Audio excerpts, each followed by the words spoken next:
Hello friends, Radhe Radhe. इसी बीच किसी ने बहुत खूब लिखा है कि जमीर जिंदा रख, कबीर जिंदा रख, सुल्तान भी बन जाए तो दिल में फकीर जिंदा रख, हौसलों के तरकस में कोशिश का वो तीर जिंदा रख, हार जाए चाहे जिंदगी में सब कुछ मगर जीतने की उम्मीद जिंदा रख।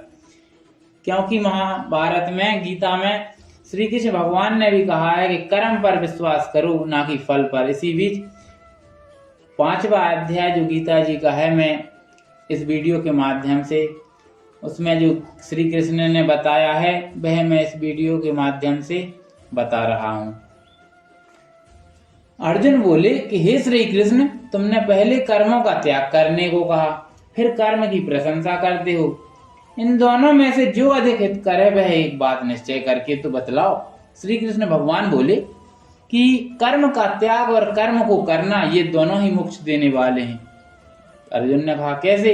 परंतु इन दोनों में कर्म त्याग से कर्मयोग हितकर है। जो किसी से द्वेष नहीं रखता, ना किसी पदार्थ की इच्छा करता है, वह सन्यासी है। ऐसा पुरुष संसार के बंधनों से छूट जाता है। और सांख्य और योग को मूर्ख लोग ही अलग अलग कहते हैं, पंडित नहीं कहते हैं। जो इन दोनों में एक में भी अच्छी तरह स्थित हो जाता है उसको दोनों का फल प्राप्त होता है।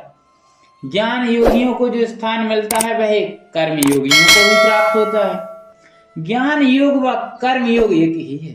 कर्म योग के बिना संन्यास का प्राप्त होना अर्जुन दुस्तर है। कर्म करने वाले मुनिजन को ब्रह्म प्राप्त होने में विलंब नहीं लगता, क्योंकि कर्मयोग युक्त शुद्ध अंतःकरण वाला, मन तथा इंद्रियों को जीतने वाला, संपूर्ण प्राणियों में अपनी आत्मा को देखने वाला, कर्म करता हुआ भी कर्म से लिप्त नहीं होता।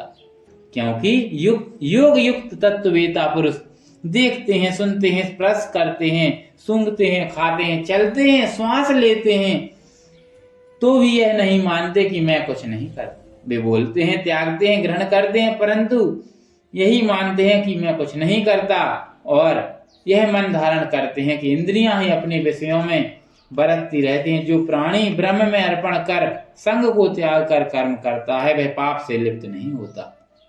जैसे कमल के पत्र पर जल नहीं ठहरता, योगी जन शरीर से, मन से, बुद्धि से और इंद्रियों की आसक्ति से रहित होकर आत्म शुद्धि के निमित्त कर्म करते हैं। योग युक्त पुरुष कर्म फल का त्याग कर मोक्ष रूप शांति का लाभ प्राप्त करते हैं।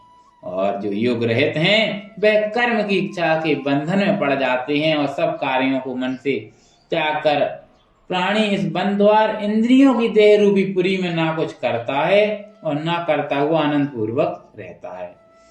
क्योंकि परमेश्वर भगवान किसी कर्म में प्रवृत्ति ही नहीं करता, कर्म और कर्म फल को उत्पन्न नहीं करता, ये सब प्रवृत्ति द्वारा होते रहते हैं। परमेश्वर किसी को पुण्य और पाप को भी नहीं लेता, किसी के पुण्य पाप को भी नहीं लेते। ज्ञान जो अज्ञान से आच्छादित है उससे जीव मोह को प्राप्त हो जाता है।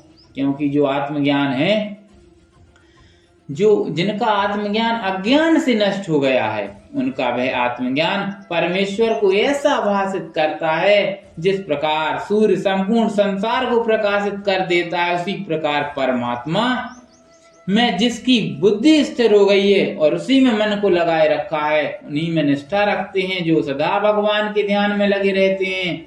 ज्ञान द्वारा जिनके सब पाप नष्ट हो गए हैं वे संसार में कभी नहीं जन्मते। विद्या और विनय संपन्न में, ब्राह्मण में, गाय में, कुत्ता में और चंडाल में पंडित जन की दृष्टि समान रहती है। वह सबको समान दृष्टि से देखता है। जिसके मन में इस तरह की समानता उत्पन्न हो गई है उन्होंने इस लोक में जन्म मरण रूप संसार को जीत लिया है। क्योंकि ब्रह्म निर्दोष और सर्वत्र समान है, इसलिए वे ब्रह्म को प्राप्त हो जाते हैं। जो प्रिय पदार्थ को पाकर प्रसन्न हो जाते हैं और अप्रिय को पाकर खिन्न नहीं होते, ऐसे पुरुष मतलब दुख आने पर भी नहीं डिगते। यदि खुशी मिल जाए तो भी उन्हें कुछ नहीं। ऐसे स्थिर बुद्धि वाले मुहूर्त ब्रह्मवेता को स्थिर जानो। बाहरी पदार्थों को जो अपने चित्त में आसक्त नहीं होने देता वही आत्म सुख का अनुभव करता है और ब्रह्म में अंतःकरण से मिला अक्षय सुख मोक्ष को प्राप्त करता है। वे इंद्रियों के स्पर्श से जो भोग देते हैं वे वस्तुतः दुखदायी होते हैं, और उनका आदि भी है और अंत भी है। ऐसे पुरुष का अंत भी हो जाता है। हे कौन्ते, हे अर्जुन, ज्ञानी लोग ऐसे भोगों में रत नहीं होते। शरीर छोड़ने के पहले जो मनुष्य काम और क्रोध के वेग को सहन करने में समर्थ होता है, वह सच्चा योगी और सुखी है। जो योगी आत्म सुख से ही सुखी और अंतरात्मा के आनंद से ही आनंदित रहता है और अंतर ज्योति में ही उसकी प्रकाशित है, वह ब्रह्म रूप होकर निर्वाण मोक्ष को प्राप्त कर देता है। पाप जिसके नष्ट हो गए हैं, कुबुद्धि दूर हो गई है, मन को जिसने बस में कर लिया है, जीव मात्र का जो हित चाहते हैं, जो किसी का बुरा नहीं करते, ऐसे योगी को ब्रह्म निर्वाण प्राप्त होता है। काम और क्रोध जिनमें नहीं है, मन के वेग को जिन्होंने रोक लिया है, ऐसे आत्मज्ञानी योगियों को ब्रह्म निर्वाण सहज ही में प्राप्त हो जाता है। बाहरी पदार्थों के संयोग से अलग रहकर, दोनों भौहों के बीच में दृष्टि लगाकर, नासिका के भीतर चलने वाले प्राण अपान वायु को सम करके, इंद्रियां, मन और बुद्धि को वश में करके, इच्छा, भय तथा क्रोध को त्याग कर मोक्ष की इच्छा करने वाले योगी जीवन मुक्त हैं।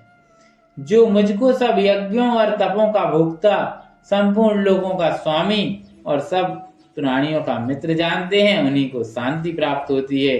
यह गीता जी का 5वां अध्याय है जो श्री कृष्ण ने अर्जुन को सुनाया है। तो अगर ये वीडियो आपको अच्छा लगे तो चैनल को सब्सक्राइब जरूर करें। राधे राधे, जय श्री राम।